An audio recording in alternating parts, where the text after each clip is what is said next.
Let's see, देखते हैं हम लोग।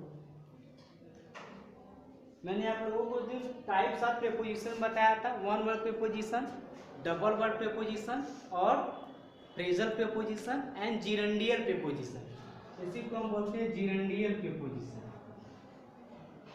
जिरंडियल, जिरंड्स, ठीक। और मैंने कहा था you must have to come with what is gerund and what is phrase. Anyone बताइए फ्रेज किसे कहते हैं, पढ़कर आई हैं? What is phrase? फ्रेज क्या होता है?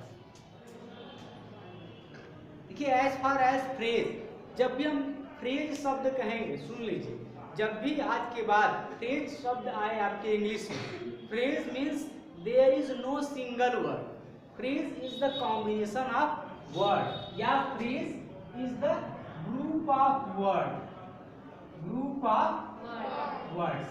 फ्रेज क्या होता है? शब्दों का समूह। और फ्रेजल प्रीपोजिशन क्या होता है? A group of words which is behaving in any sentence as preposition, that is called phrasal preposition। शब्दों का ऐसा समूह जो किसी वाक्य में प्रीपोजिशन की तरह कार्य करे, वो क्या कहलाता है? फ्रेजल प्रीपोजिशन कहलाता है। और फ्रेज की जो बात करें, फ्रेज क्या है? फ्रेज शब्दों का एक ऐसा समूह हो जो या तो noun, pronoun, adjective, verb, adverb में प्रीपोजिशन को जोड़कर बनाया जाता है।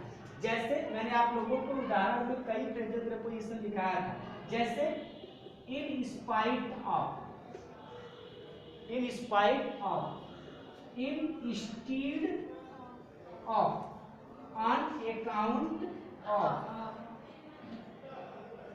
On account of. अब देखिए ये भी प्रीपोजिशन है, ये भी प्रीपोजिशन है, ये भी और ये भी।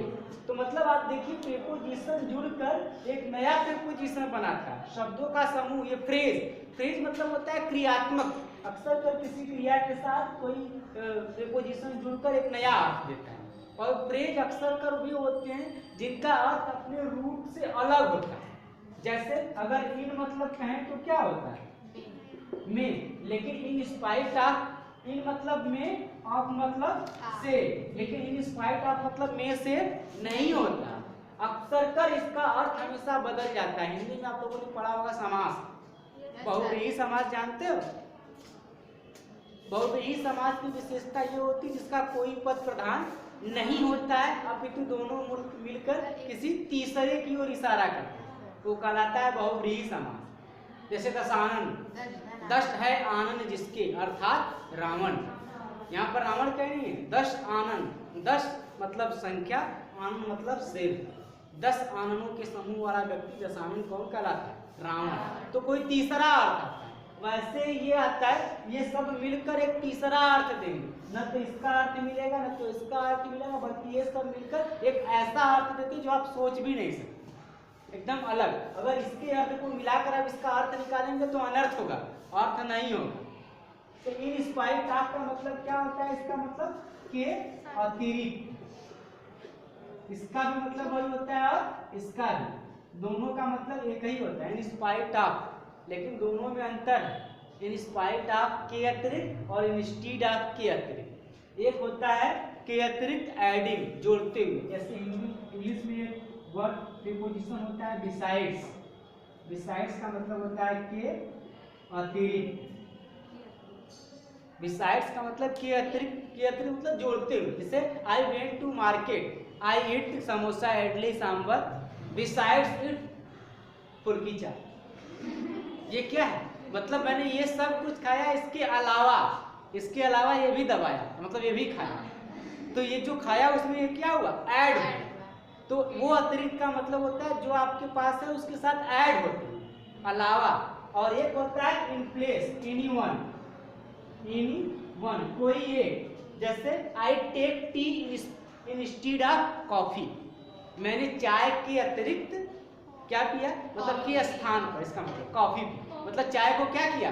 छोड़ दिया। लेकिन उसी को इसमें कहें I take tea in spite of coffee, मैंने चाय भी पी और कॉफी भी। तो ये क्या हुआ, के अलावा एक ऐड होता हुआ और इंस्टीड ऑफ मतलब एक प्लेस पर, इसका मतलब होता है इन प्लेस ऑफ, वो भी फ्रेज है, इन प्लेस ऑफ, के स्थान पर। समझ में आया? तो के अतिरिक्त एक चीज जो ऐड होती है और के अतिरिक्त जो एक को रिप्लेस करते हैं, एक को स्थान देते हैं इधर, ठीक। तो ये होता है, ऐसे वर्ड्स को क्या कहते हैं, फ्रेजल प्रीपोजिशन।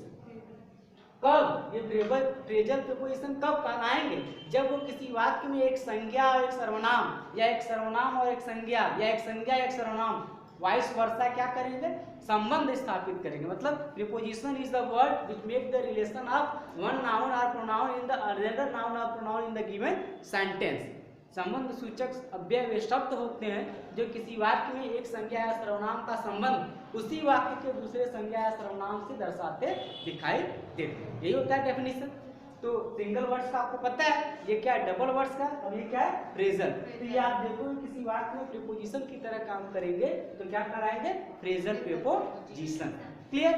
और फ्रेज इसे क्यों करते हैं phrase, because this is the group of word, शब्दों, क्योंकि ये पूरा मिलकर एक साथ अर्थ देंगे, एक अर्थ नहीं देगा, इसमें से केवल एक का अर्थ नहीं देगा। इसको क्या बोलेंगे हम, फ्रेजल प्रीपोजिशन। इसीलिए इन्हें फ्रेज करते हैं। जब भी कोई शब्द आए अंग्रेजी में फ्रेज, फ्रेज जैसे ही आता है इसका मतलब वहां पर एक शब्द नहीं है, there is no single word, there is the group of word, शब्दों का समूह। जो आपके मुहावरे होते हैं वो क्या होते हैं, फ्रेज होते हैं, है ना।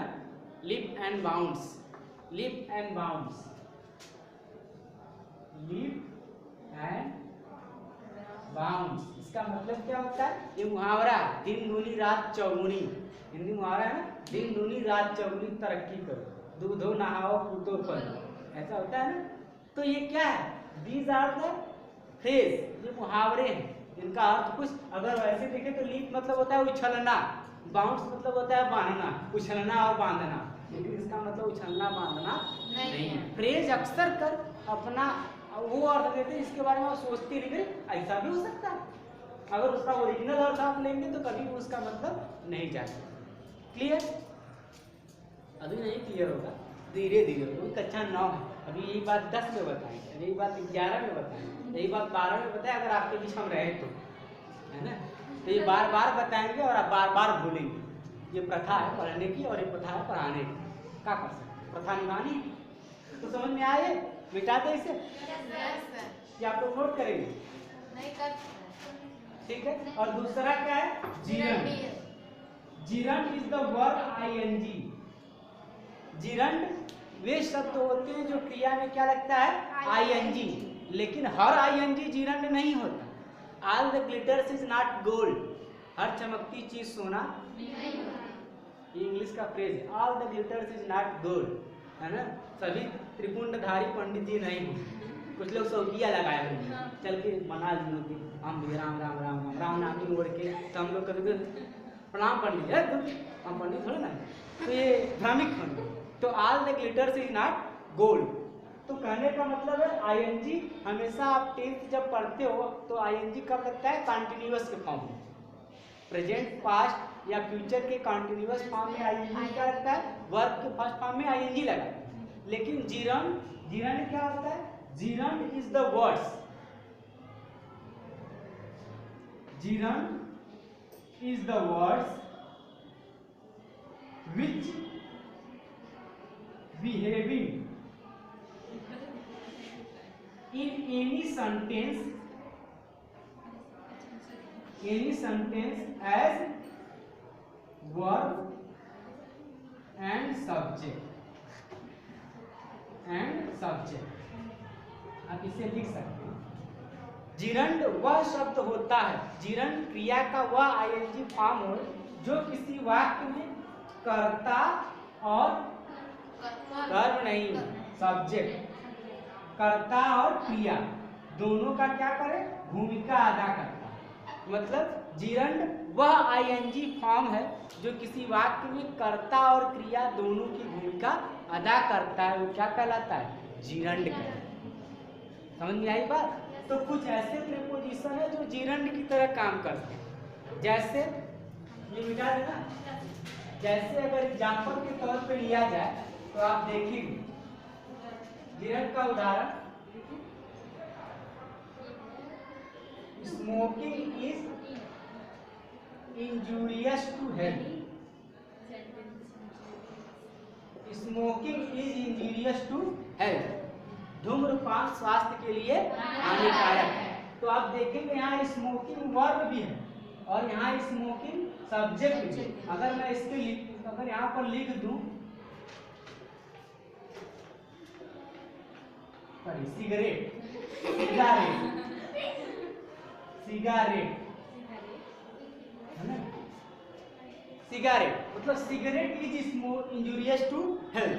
तो यहाँ पर सिगरेट क्या है, केवल सब्जेक्ट है, नाउन है, वर्ब नहीं है। Cigarette is injurious to health, ये वाक्य सही है, सिगरेट स्वास्थ्य के लिए हानिकारक है। लेकिन हमने लिखा है स्मोकिंग, स्मोकिंग मतलब होता है धूम्रपान करना। स्मोकिंग केवल धूम्रपान का नहीं है, मद्यपान, दारू पीना, बीड़ी पीना, सिगरेट पीना, चरस पीना, गांजा पीना, ये सब क्या है स्मोकिंग। ये सब मद्यपान, शराबपान, ये सब स्मोकिंग के अंतर्गत ही आता है ना। हालांकि इसको अलग करते हैं, इस alcohol consumption is injurious to health, शराब पीना स्वास्थ्य के लिए हानिकारक है। तो स्मोकिंग मोस्टली धूम्रपान से लिया, तो जो गांजा वाजा ये सब होता है। तो कहने का मतलब यहाँ पर नियम के हिसाब से क्या होना चाहिए, इस आईएनजी को ईजी के बाद होना चाहिए। जब आप टेंस पढ़ते हो तो आईएनजी का भाग किसके बाद होना चाहिए, इज के बाद। लेकिन यहाँ पर है क्या, इज के पहले। जैसे हम लिखते हैं ना, Ram is going to school, Ram is going to school, यहाँ पर ये सब्जेक्ट है, इसके बाद वर्ब आया है गोइंग, लेकिन यहाँ पर ऐसा कुछ नहीं है। लेकिन यहाँ पर यही क्रिया की भूमिका निभा रहा है, लेकिन सब्जेक्ट भी धूम्रपान करना और धूम्रपान खुद। तो ये आईएनजी किसमें रिलेट कर रहा है, दो नाउन में, हेल्थ और इसमें रिलेट कर रहा है। तो जब ऐसे वर्ड्स आपके हों जो किसी वाक्य में कर्ता और क्रिया दोनों की भूमिका निभाते हैं, उन्हें हम क्या कहते हैं, Jiran. The word which is behaving in any sentence as a verb and subject, that is called Jiran. और अक्सर पर चेतावनी की जो चीजें होती हैं, अलर्ट, किसी को चेताया जाता है तो कैसा होता है, जैसे smoking is injurious to health, और सेंटेंस होता है speaking is prohibited here, speaking is prohibited here, यहाँ थूकना मना है, लिखा रहता है ना, यहाँ थूकना मना है। तो ये सब जो चेतावनी की चीजें होती हैं, नॉइजी इज प्रोहिबिटेड, शोर बचाना मना है, ये तमाम चीजें जो चेतावनी की लिखी जाती है वो किस भाषा में होती है, जीरण। क्लियर? तो ये है आपका जीरण और ये है आपका phrase. I think you have understood. Any question? Definition मैंने जीरण का यहाँ लिखा दिया, बता दो। तो अब